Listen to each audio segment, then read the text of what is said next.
Hello, welcome back to Show Studio. We're here to talk about women's wear, Spring Summer 18 in New York, a place I have a lot of affection for. Let's crack on with the introduction, starting with you, Essie. Hi, I'm Essie Buckman. I'm the founder of 40 Label. Hello, my name's Reba Mabry. I teach a program in politics, theoretical thinking, and subcultural history on the Fashion Masters program at St. Martin's, and I'm a writer. Hi, I'm Nisha Notka. I do creative direction for Kalela and also run a casting direction agency called 11C. Hi, I'm Alison Maloney. I'm a curator at the London College of Fashion. I'm Mandy Leonard and I run a fashion consultancy and creative agency called Mandy's Basement. And I'm Finn McTaggart, guest chair today. New York's an interesting one. There's been a lot of designers who have recently left New York. Names like, I'm completely forgetting the names now, of course. Virgil? Well, I'm thinking more of kind of like, I think Tom Brown, and New York is not always looked at as the kind of pinnacle, I suppose, of fashion design, especially among European names.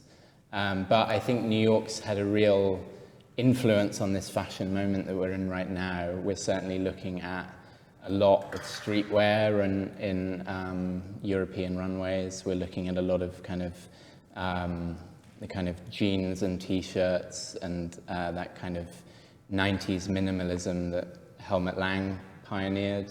And I'm kind of interested in everyone's take on New York as Fashion Week, if this panel is really interested in New York and looks to New York for inspiration and ideas.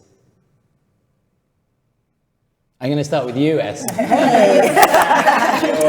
You're a designer. Yeah. Do you follow New York Women's Week and look for inspiration? I'll be honest, I don't really follow like as religiously as I used to, just because I've been focused on my stuff. And like when I look at other people's stuff, it kind of gets a bit like, ooh. But I think, because I used to work for Marc Jacobs a long time ago, and also kind of found that as well as amazing, because it's this massive industry, it's this big, how many story high, like industry, like real business. And then I compared it to when I was working for Telfar and Hood by Air and stuff on the side. And it's kind of like an amazing experience to see like the different sides. And when I see how much Telfar has grown from strength to strength every season, and see from where he was to where he is now, and he's getting all the acknowledgements, like CFDA and all these amazing things. I think it's kind of making New York a bit more exciting again. I think people love to diss New York. I think they love to just straight away be like, oh, it's tacky, it's not fashion forward, it's not new, it's not innovative. But if you kind of actually look and pay attention, you can see like there's a lot of young talent there that just isn't appreciated as much as, whereas London, we have a plethora of all these amazing young designers and all these amazing innovative, things going on. But I would say definitely, I think New York is kind of bringing that vibe again, like bringing that kind of naughty vibe, like just a bit more cool and a bit more like interesting.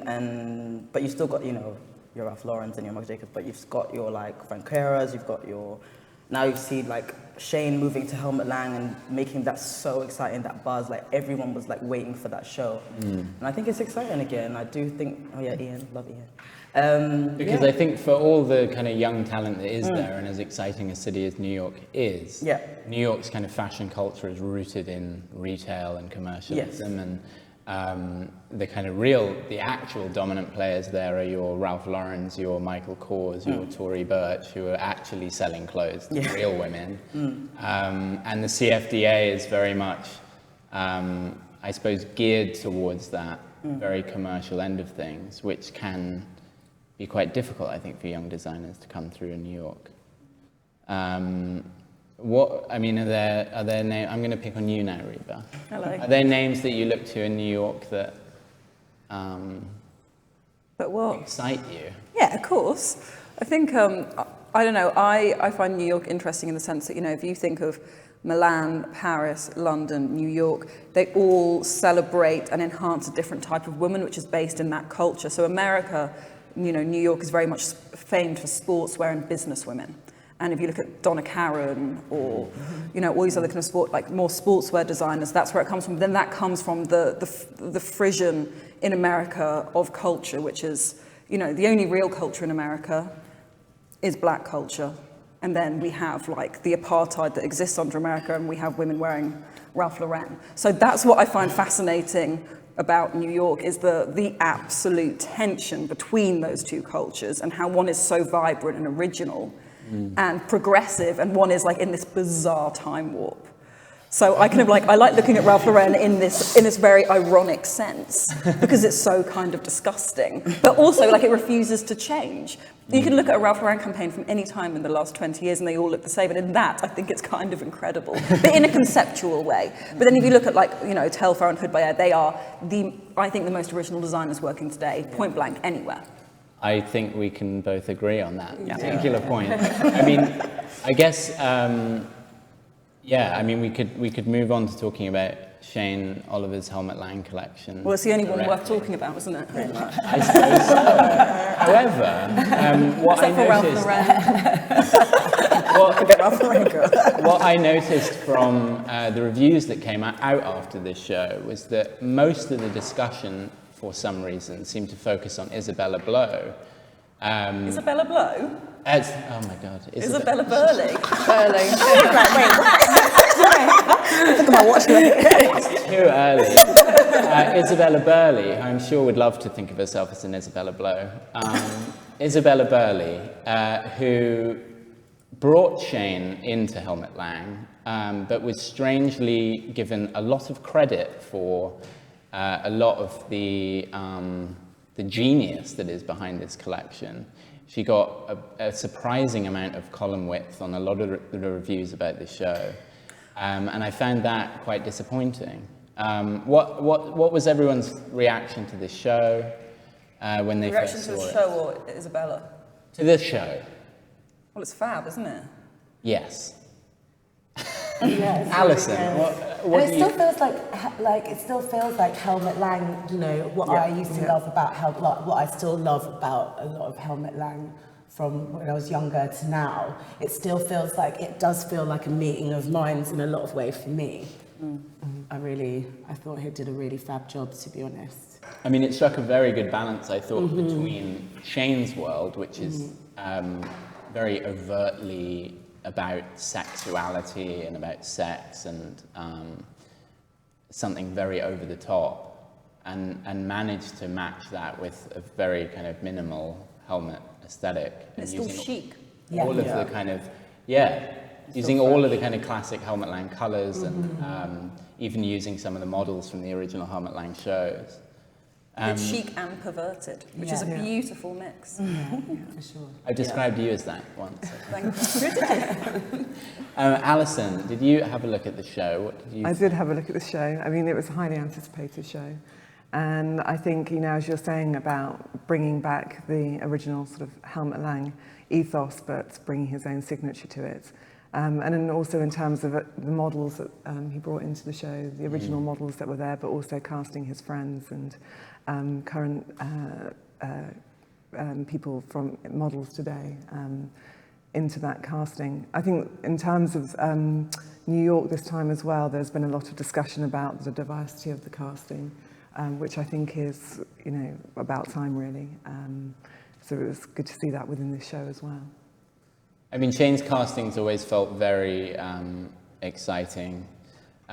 Midland Agency, who've recently taken off quite a bit, is the casting agency of Walter Pierce and Rachel Chandler, and Walter was really kind of nurtured and trained by Shane and kind of came through as an intern there at Hood by Air and ended up taking over the casting and has done a very fantastic job.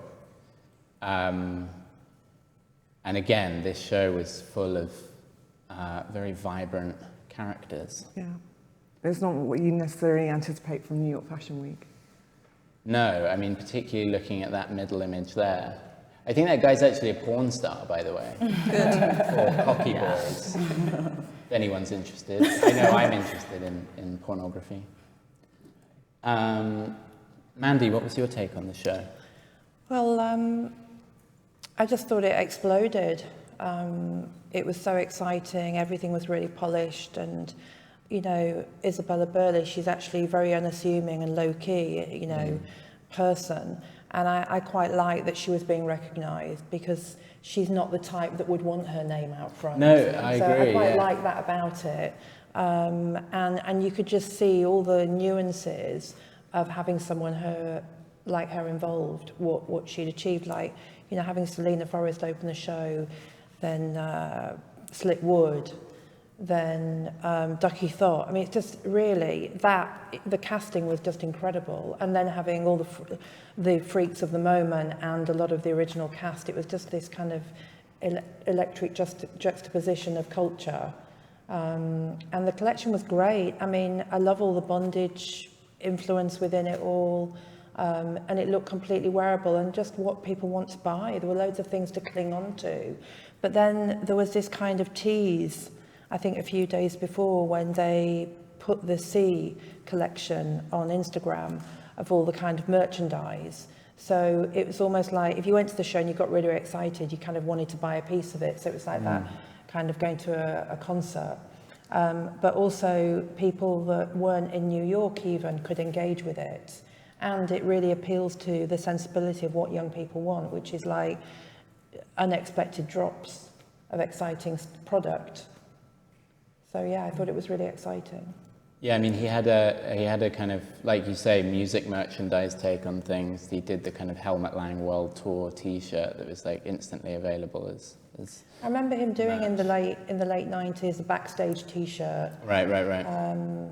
Yeah, in his original collection. Actually, it was his jeans collection, because it was Helmut Lang jeans at the time as well. It was like a diffusion that lasted a couple of seasons, which was great. I mean, to me, Shane's been someone who's kind of really defined this fashion moment that we're in.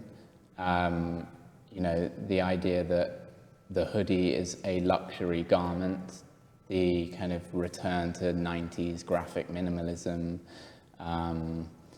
you know, gothic print, gothic text on hoodies, and you know, a real kind of very modern take on what people want to wear. I personally don't think he gets enough credit for it, but I wondered what everyone else thought about Shane's influence on this particular fashion moment coming from Hood by Air and where we're at in fashion now. I think it's maybe one of those things where he's perhaps a little bit too ahead of his time.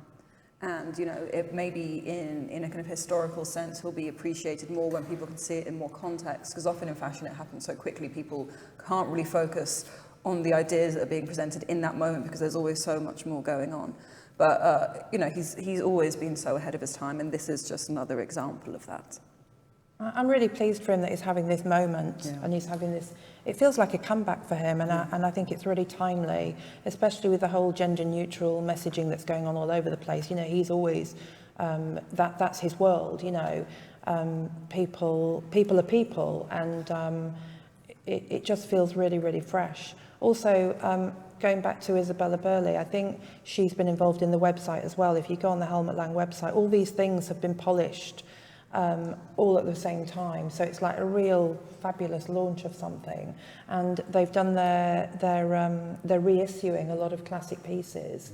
So, you know, if you hear about this on Instagram and then you're curious and you go on the website, there's so many layers to get you excited about the brand. And it's a real brand building exercise, and it's really working. Yeah, I think it will appeal to that generation who didn't remember it the first time round in terms of the work that he's doing. I can imagine it's also pretty fun for someone like Tim Blanks, who was at the original shows, to then return to a Helmut Lang runway and have that moment again, and I don't know, see.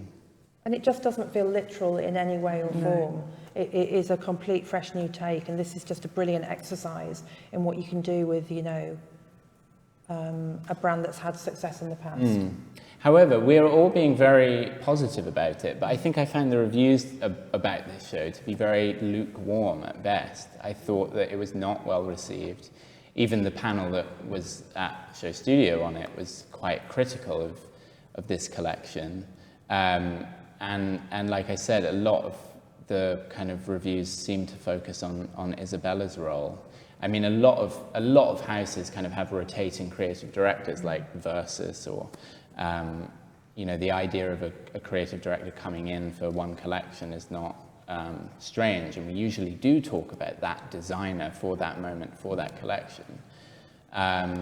And while I agree, Isabella is very unassuming, and I remember asking her at the show why she was listed under the design credits, and she was quite embarrassed about that, I thought. I still found it strange that became so much of the story.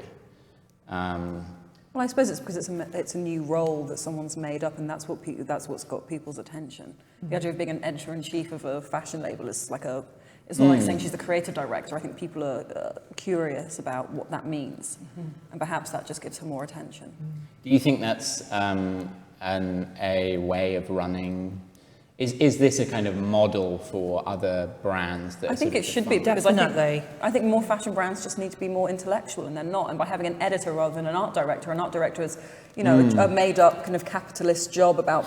Well, it is. You know, what the difference between an artist and an art director is just a way for someone to make a business look more creative, but it doesn't have any more soul than that. But by giving, you know, maybe in the 70s it was different, but now it's certainly not. But if giving someone an editor-in-chief role is about thinking of all the nuances, like we've said today, of what the fashion label can be in terms of all of its themes. So thematically, she's there to dissect it and put it back together again, and this is what this show is. I think it's a really good reflection of kind of a rebellion against Trump in America at the moment, and what Shane wants America to look like. Do you think Shane's... I've never really thought of Shane as a political person, so I suppose when you talk about it in that way, it kind of jars with what I think of Shane's approach as. But everything's political, you don't have to be verbal about it. And it's a new era of Shane as well. You know, let's not judge Shane on, you know, Hood by Air. You know, he's matured as a communicator.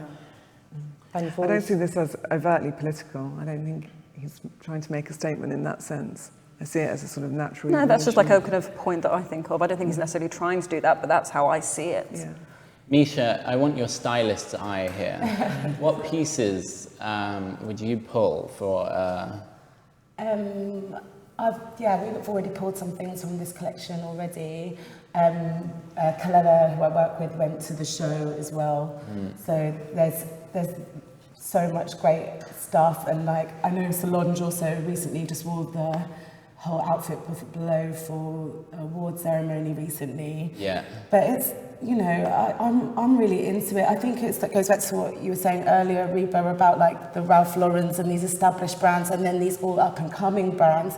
I think this is a great example of those two worlds mixing. It's like the support of having a big brand behind you to be able to create a level of clothing, which is, you know, not saying that HBA was bad quality in any way, because it was amazing, but just that uplift, you know, the chicness, the casting, the colour, like, you know, having so many big girls mixed with like a porn star, or, you know, And like the punks from Bushwick. Yeah. But it is political, and it's reflective of now. That's all it's doing. And also all these big designers at the major maisons, you know, they're all lasting 2 seconds. They're all, you know, this is a really great, new, fresh, interchangeable model. Yeah. You know, Isabella doesn't need to feel she has to do it next season if she doesn't want to.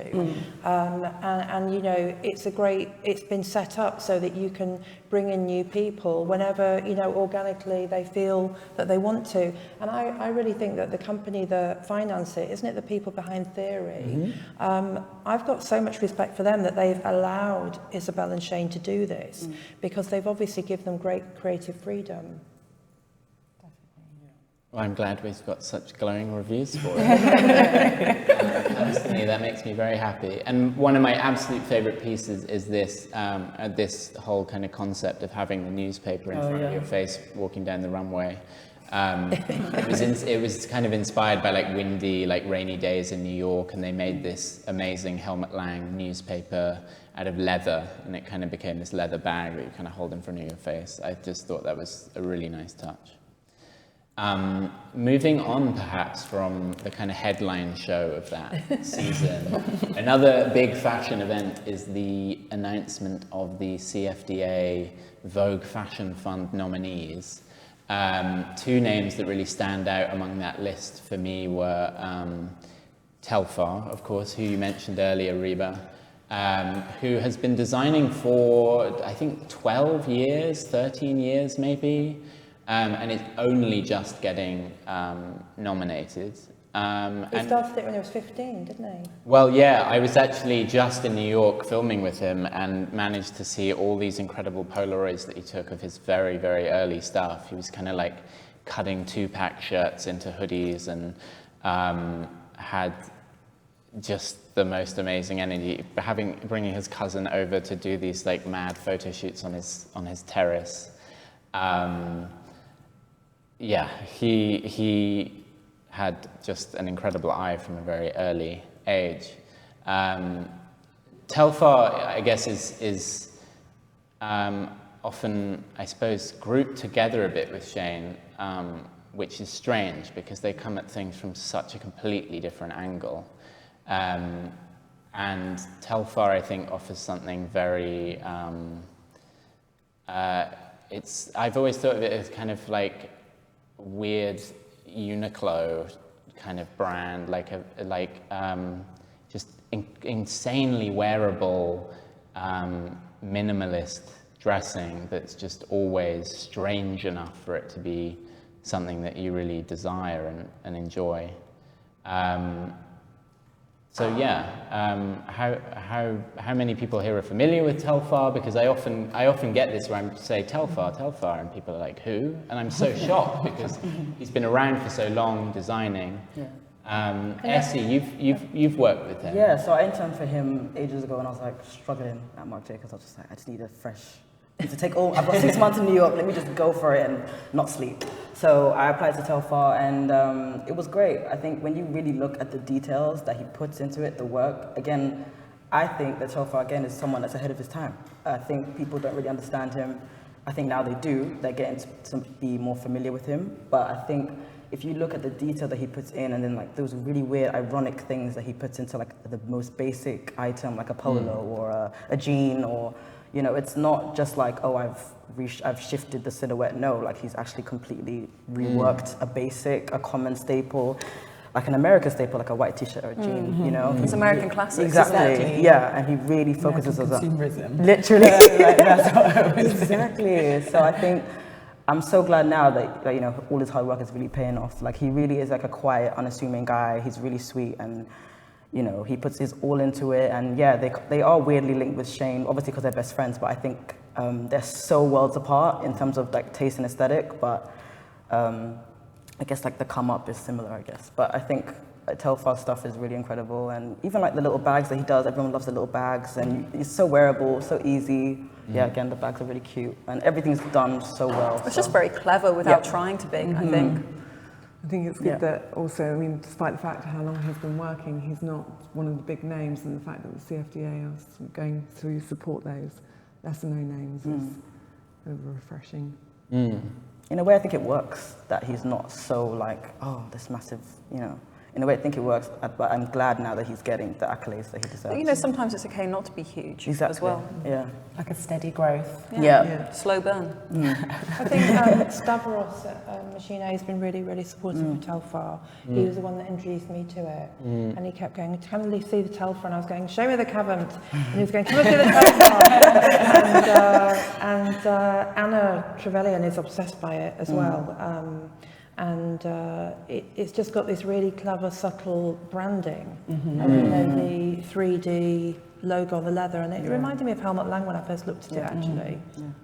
I mean, Shane was, Telfar was an avid collector of some of those designers. I remember he was a big collector of Gautier at one point in his life. But yeah, certainly influenced by Helmut Lang. There's this idea I find at the moment that kind of like everything is fashion design and everything is designed. You know, if you put a logo on a t-shirt, that's still considered fashion, and you're supposed to think everything is designed. But everything is not designed. A white t-shirt isn't designed. Telfar is somebody who kind of takes a white t-shirt and actually thinks about designing it, or takes a polo and actually thinks about how it works, why it works in the way it does, and how it can be redesigned. And so I love seeing that kind of level of thought in clothing, which kind of is... You can feel it though from the clothes, I think. You can feel that kind of discipline. I think that it's a bit like, you know, some writers. I always think, you know, like you were saying about how Telfer and Shane get bagged together a lot, you know, there's a lot of lazy journalism. And I think that, you know, sometimes, like for example, Susanna Frankel, I think is a really brilliant writer, and if she criticises something that I don't agree with, she's got every right to have her opinion because she's such a brilliant designer. And it's like with the brilliant writer, but with the designers, it's almost like if you understand tailoring, you can do beautiful tailoring. If you've just put a t-shirt in your show bunged with a spot on the right shoulder, you've got a right to do that because you know the discipline end of it. Another brand, a very young upcoming brand, is also nominated for the CFDA award, called Vaquera. And the link here is that Midland Agency also casts this show and does a very good job of the casting. The other link being that I think some of these designers actually interned for Telfar. And we were having a discussion a bit earlier about whether getting recognition by the CFDA and getting a big influx of money into a brand at this kind of early stage is good for young designers, or whether it's potentially something that could be squandered a bit early. How many people are designing? Again, is it 4? 4 of them. 4 of them. It was originally someone called Patrick DiCaprio, who I remember from working at Dis Magazine was around and was doing kind of like kind of ironic lookbooks in the New York subway, and was kind of inspired by very mundane Americana. Is it a collective of designers then? Now it's 4 people, one of them being David Moses, who used to design for a brand called Moses Gauntlet Chang, is now doing Gauntlet this. Chang. Now Gauntlet Chang, although it took a bit of convincing to get them to drop the name, I understand. What do you think about a young brand like this who's really only been around properly doing runways for a couple of years, getting the amount of money that's sort of promised under the... How much money is it? I think it's 400,000. Wow. I think it's a decent... It's not much difference, is it? I think it's ridiculous, to be honest. Mandy thinks it's ridiculous. Alison, you think differently. I think it's, you know, we need to nurture these younger brands, and from my understanding, they're not just given a suitcase of cash to... Well, at Fashion East you get $4,000 a season, don't you? And then here they get 400 grand. But that shows the difference in, you know, this is America, and the fact that there is... The FDA and Vogue, I think, is why it's such a banana. Yeah, but you get the fabric and it's like, oh, do I get the expensive fabric or the cheap fabric? Well, you have to get the cheap fabric because you can't afford it. But that stretches your creativity. Definitely. Yeah. No, I mean, that's, you know, that's like the ethos of St. Martin's. It's like you just work with as little as possible, and it takes you as far as you can go. It makes you become brutally creative. Yeah. Because you've got those restrictions. But also, I suppose it comes down to giving such a young brand a lot of money. How do you know what they are selling? They haven't really had the ability to actually, you know, obviously there's instantaneous brands that, you know, like for instance, like Hood by Air in a way, like instantly people wanted to buy. But with Vaquera, which I really love their stuff, it's still like, how many showrooms have you done in Paris? What are your sales? How many stores do you have? What is 400,000 pounds is not necessarily going to put you... Sorry, dollars. Again, not much difference. It's not going to really make much... It's not going to be necessarily get you into Harvey Nichols just because you've got 400, or, you know, the equivalent, the Macy's, the Bloomingdale's, you know, Net-a-Porter, what sense, whatever it is. Is it going to really help you get there? It might help you run a studio, or, you know, but Pay your rent. Pay your rent. Probably cover your rent for a year. Exactly. But, or maybe hire production or whatever, but it's 400, I think, to be honest, it's probably too much for a brand this level. It would probably be better if it's like... Aren't they? How old are they all? David's They like are- 24? Yeah, 20. I think you've got to 25. organically find your way, and I'm sure Exactly, you've yeah. had this, you know. Yeah. And you know, when you look back on what you've achieved so far, you're grateful that you made that happen yourself. Yeah. It's Yeah. quite empowering. Oh, it's really Then important. what's the Definitely. point of these awards then, and so much money, if it's going to go to a huge brand that already has that investment? I suppose it's I that think- why Telfar would be a perfect person to Yeah. win this award, because it's someone who has got proof in their sales, Yeah. but is necessarily might not be able to take under so much production, so many orders, because they can't produce it. So you're stuck. There's a lot of those in between brands that have been established for or getting established, but actually can't produce more because they can't. The way it's structured from big department stores, you can't fulfill that order because it's 2 months after delivery that you get the money back. And so many brands I can't. think a lot of the stores are actually changing their game in that respect. They know that they want these exciting designers coming through, and they're having to change their terms of payment and what have you to be able to actually allow these designers to produce and pay for the production. Because it does create so much like restriction for them, and having to cancel with big stores because you can't fulfill the order, you know. So But imagine if he'd have been given 20 grand, it would have been lovely, and he'd still be motivated and feel worthy. But it just seems like, you know, Well, it's like, I can't bear the idea of them forensically looking at his company when he's not even ready to have that focus and magnification. It's like what you were saying, Finn, earlier about Telfar with this idea of like discipline and the fact that he's disciplined himself. So that vision is completely coherent in what he's created. He's got 12 years of like completely knowing who he is, what he's doing, and what he's projecting into the world. Where maybe there's 4 designers, that's 4 different minds, 4 different egos. They're all very young. I'm not, I love what they do, but when you add that calculation of the money in, it's going to become very complicated. Where I think with Telfar, it's like he just knows what he's doing. And he's been consistent. Yeah. for those Consistent, yeah. 12 years. And he knows where to put the money. yeah, exactly.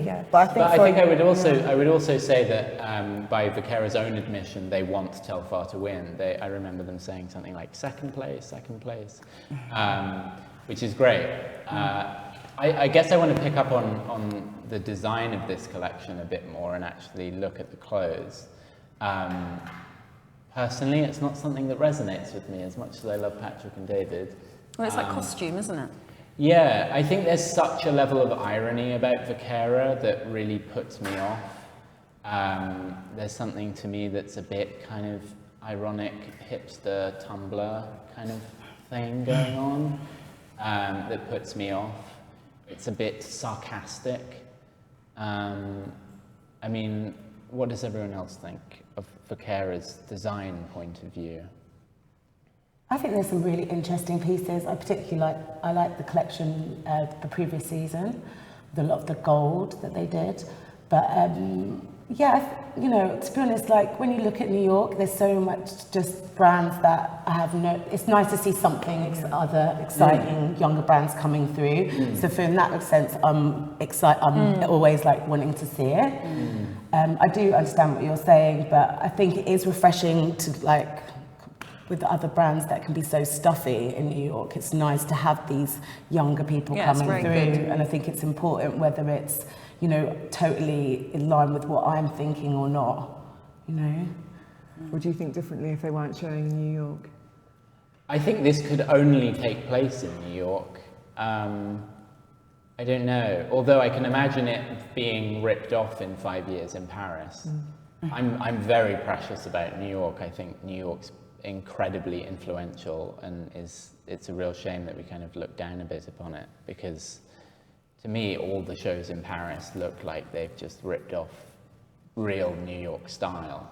I mean, for example, the whole Dapper Dan Gucci situation. I mean, Dapper Dan is an icon of New York fashion, and to see him have his designs ripped off by Gucci makes me very upset.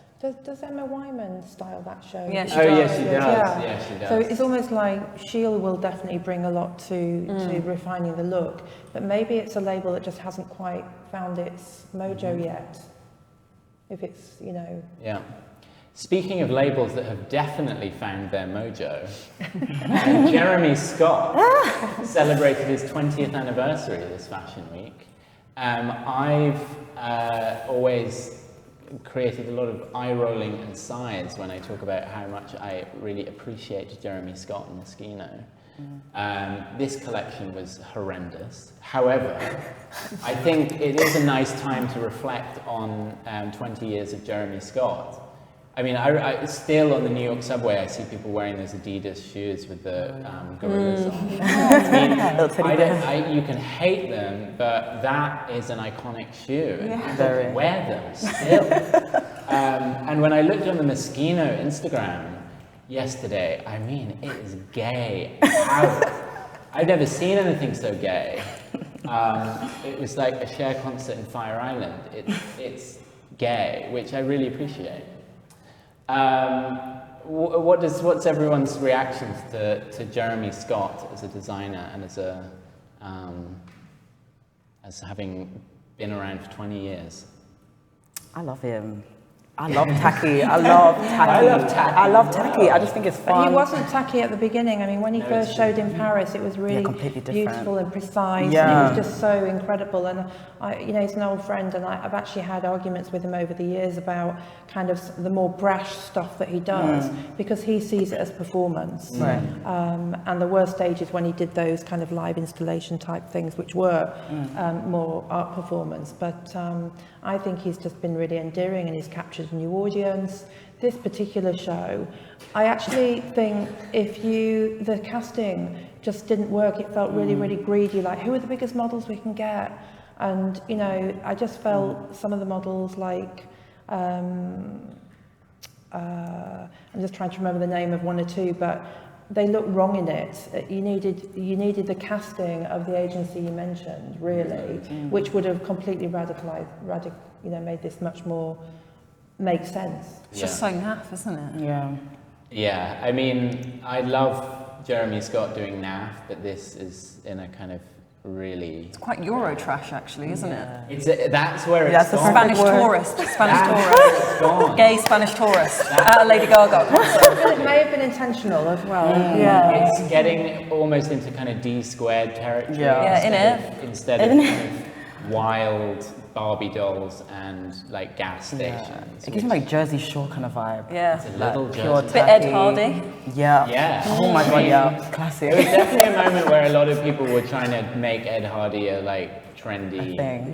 that wasn't just for like juice heads in California. But like you say, Jeremy Scott's first outing as a designer was incredibly unconventional and necessary.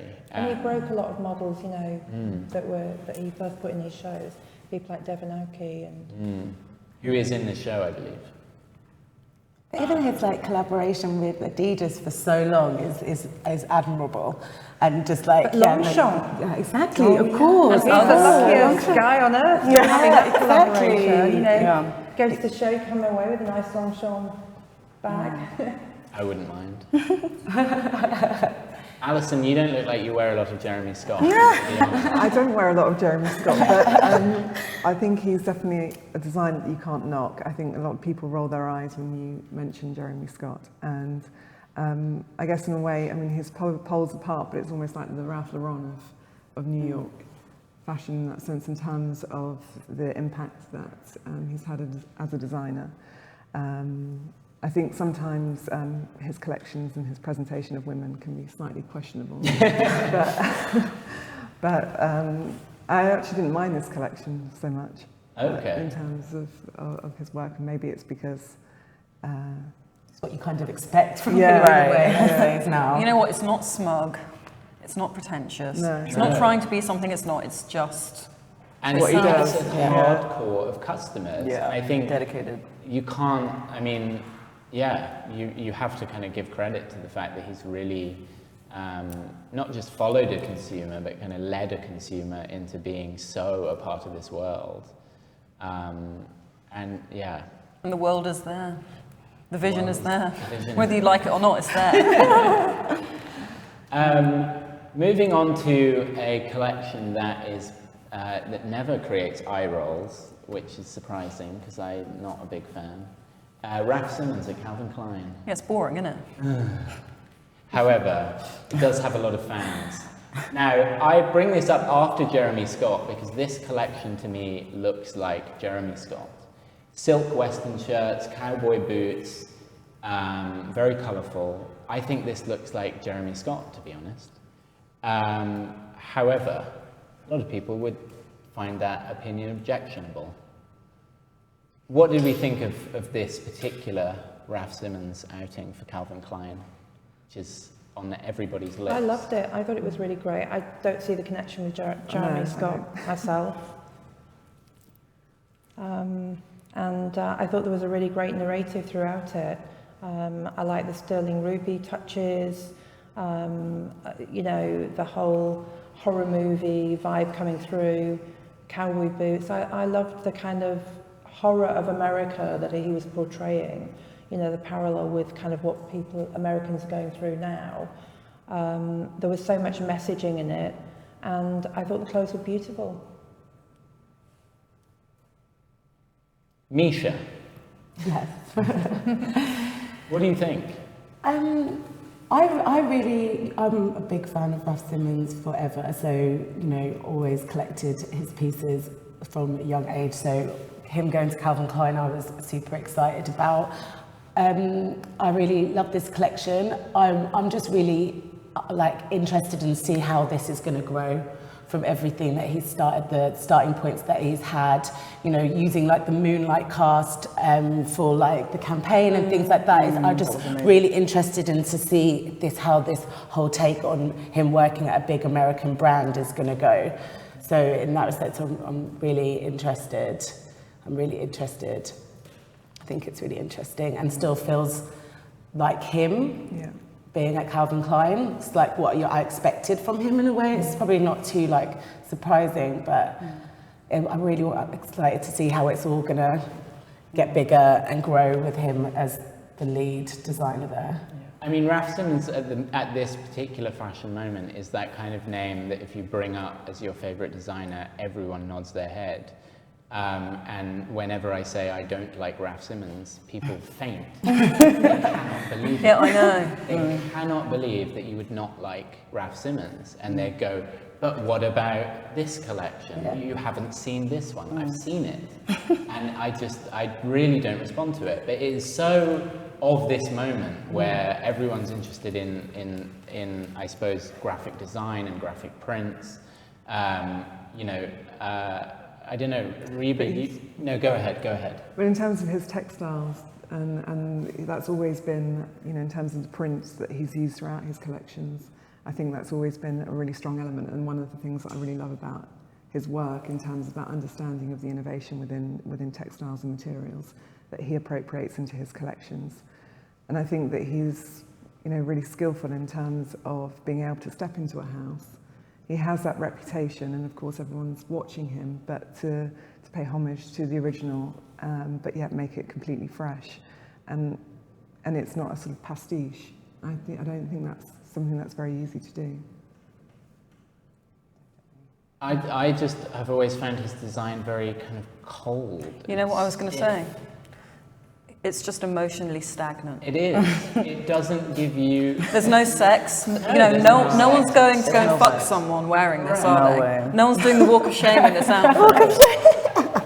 Can you imagine her in the middle, like rolling out of someone's bed? I don't fucking think so. I'm like, no one's like going to go and have a big fight with her ex-boyfriend. No one's like going to go out and like dance some Shaka Khan and get drunk and dance on a table.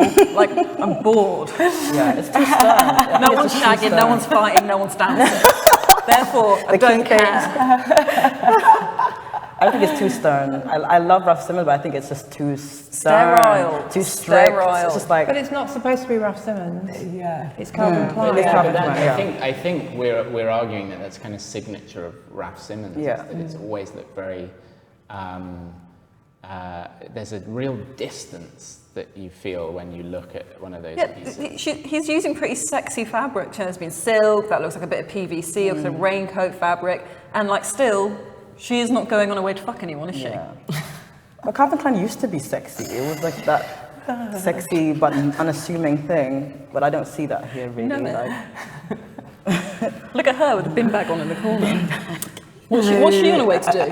Where's she going, Misha? I think there's some really fresh takes on all this outerwear, the shapes and the materials. I think it's really innovative, and I think a lot of mainstream brands are probably already inspired with so many elements of what was presented in this show. And like coming back to what you were saying earlier, just the fact that he has been through so many different houses and brought his own style, but within the restraints of that house, like I understand where you guys are coming from, but you don't like, you know, I'm kind of into like minimal, like steely clothes sometimes. But like even just with what he did with Dior and all the flowers and everything, it's just kind of incredible. I was like, go off Russ Simmons. I was always like, okay, yeah, you're in these constraints and you're doing this. You know, this is why I think, you know, whether you're really into this right now, I think to see where he'll go with this is going to be really interesting. Yeah, and he's sowing the seeds. He's still establishing it as a new brand. Exactly. I'm interested in picking up, you'd mentioned the kind of horror film references he'd done in the previous collection, the menswear collection, a very, it was Blade Runner themed, which was very commercially savvy since there's a new Blade Runner film out. What do people think about making these kind of nostalgic, cinematic, or other music references, and having them be such a literal part of a designer's world? And I think it's a way to not exist in the present, isn't it? Basically, which is what this brand is doing. It's not really reacting to what's happening at the moment in time. Nostalgia is an amazing way to hide from reality. I don't see any nostalgia in this collection. Don't you? No. Andy Warhol prints. I think it's how they're being juxtaposed next to each other. I think that's what's really clever. I think that's a commentary on what's happening in America at the moment, and I don't think he's waving the American flag as such. I think it's a whole sort of comment on consumerism. And it's really incredible to think that he's not from there and he's looking at it. And that's what I find so fascinating. What is the comment? Thank you. What is the comment on America? Well, that it's horrific. Yeah. Can't argue with that. He is saying that in what he's putting forward. He is making a total social comment. I mean, I think you can't see it in these pictures, but Sterling Ruby did a whole set when people arrived. There were kind of buckets quite high up, and you know, there's a parallel with the film Carrie, where you know the blood was at the stage door, the pig's blood, and a lot of the graphics have got that kind of influence in them. And then there were axes around the place, you know, parallel with The Shining. But again, I think we see so many, I suppose, mediated images of violence in fashion at the moment, and mediated images of sex. I mean, for example, his collection with the photographer who is now completely disappearing from my head. Mapplethorpe. Robert Mapplethorpe, thank you. A lot of these very mediated images of sex and violence where I feel like you lose the actual thrill of sex and of violence because you There's no risk. Have this, say that again. There's no risk. It's low risk because you're looking at it through this kind of very mediated form. I think sex and violence has become very kind of trendy. It's not evoking a change in behaviour, which is what like great fashion does. If we all think of our favourite fashion designers, we love them because they make either yourself or the model or someone on the catwalk or an editorial behave in this new, exciting, progressive way. And that's exciting depending on their gender and race and identity. But I just don't see that here. I just think all these models look so bored. So they might have like, you know, elements of sex and violence, but it does not translate onto the behaviour of how the person wearing it is behaving. And that's why I'm just like, I'm bored. Because, I mean, we started talking about Shane Oliver and Helmut Lang, and that collection to me is just oozing with sexuality. Yeah. You get it. And you feel like the models are having a great time when they walk down the catwalk. This collection isn't standing for that. This collection is a brand, and it's supposed to be quite commercial, basic pieces, and it's been presented in that way. I mean, it is what it is, and I think the added layer that Raf is bringing to it is really exciting. It's exactly what it's supposed to be. He can't make it what it isn't, and I think that's testament to him as a designer. He always said when he was at, other brands, I'm not this brand. It's interchangeable. It can be someone else next season. So he's doing what he's been employed to do, and really well. Why is he such a kind of fashion favourite, do you think? Why does his work resonate so much for people right now? Because people love rules. Do And people love to follow rules. And they can buy into it and they can feel like they're doing the right thing, and that's exactly what Raf Simons gives people, in my opinion. And in your opinion, Alison? People want to, buy the clothes that they want to wear and that they like. And I think, we were all slightly surprised, weren't we, that he went to Calvin Klein, or maybe you weren't. I don't know. Maybe you thought that because of the designer he is, that actually he suited that brand. But I think he has breathed in complete new life into this brand. I think we get, fashion is so fast that we're immediately sort of bored by the conversation that he's at Calvin Klein, but it was only a few seasons ago that he's transformed it. But it's also down to he's also exploded over the last couple of years because of all the reference and songs he has. That is undeniable. I actually felt upset when people were name checking Raf Simons, because I was like, it's going to be so expensive now.